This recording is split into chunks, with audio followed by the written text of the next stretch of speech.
2 बजे तक के लिए स्थगित कर दी गई है। उपराष्ट्रपति जगदीप धनखड़ का इस्तीफा मंजूर हो गया है। ये इस्तीफे की जानकारी जो गृह मंत्रालय की तरफ से नोटिफाई करके सदन तक पहुंचाई गई थी, उसको लेकर सदन को अवगत कराया गया। चेयर पर मौजूद घनश्याम तिवारी की तरफ से उन्होंने कहा कि मैं प्रश्नकाल की कार्रवाई से पहले सदन को एक जानकारी देना चाहता हूं, सूचना देना चाहता हूं, और उन्होंने कहा कि गृह मंत्रालय की तरफ से यह नोटिफाई हो गया है। उपराष्ट्रपति जगदीप धनखड़ का इस्तीफा और तत्काल प्रभाव से विद इमीडिएट इफेक्ट। क्या हम एक बार फिर से सुना सकते हैं वो हिस्सा?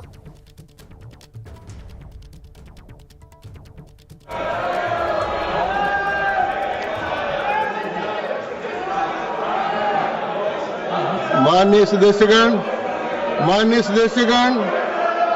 मुझे प्रश्नकाल के पहले एक आवश्यक सूचना देनी है। The ministry of home affairs word notification eight 22/7/25 has conveyed the resignation of Vice President of India, Shri Jagdeep Dhankad, under Article 67A of the Constitution with immediate effect.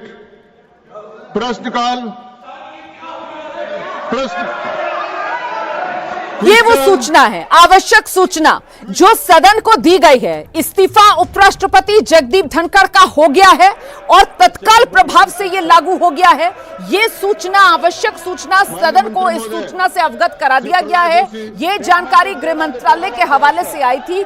ये तमाम बातें सदन के सामने रख दी गई है। मैं सीधे आपको लेकर चलूंगी, हमारे साथ हमारी सहयोगी मेघा इस वक्त मौजूद है। मेघा, मतलब औपचारिक तौर पर इस्तीफा हो गया है, इस पर अब मोहर लग गई है, सदन को भी इस बारे में अवगत करा दिया गया है। मेघा जी बिल्कुल, जी सदन को भी अवगत करा दिया गया है। राज्यसभा को इन्फॉर्म किया गया है कि उनका इस्तीफा अब एक्सेप्ट कर लिया गया है। तो इस्तीफा मान्य कर लिया गया है। प्रेसिडेंट द्रौपदी मुर्मू ने उनका इस्तीफा एक्सेप्ट कर लिया है। अब इसके बाद जो प्रक्रिया होती है वो अब इन्फॉर्म करेंगी मिनिस्ट्री ऑफ होम अफेयर्स को, गृह मंत्रालय को। गृह मंत्रालय गजट नोटिफिकेशन निकालेगा, वो इशू करेगा। मुझे अभी बताया गया है, अभी हम लोग पार्लियामेंट के अंदर ही हैं, संसद के अंदर हैं, तो मंत्रियों से मुलाकात हो रही है। बताया जा रहा है कि अगले आधे घंटे में ये गजट नोटिफिकेशन भी इशू हो जाएगा। तो जी वो नोटिफिकेशन आ गया है, मैं अपडेट कर देती हूँ। वो गृह मंत्रालय की तरफ से नोटिफिकेशन आया है और गृह मंत्रालय की तरफ से नोटिफिकेशन आया है, इसी हवाले से सदन को अवगत कराया गया है उपराष्ट्रपति के इस्तीफे को लेकर। मेघा।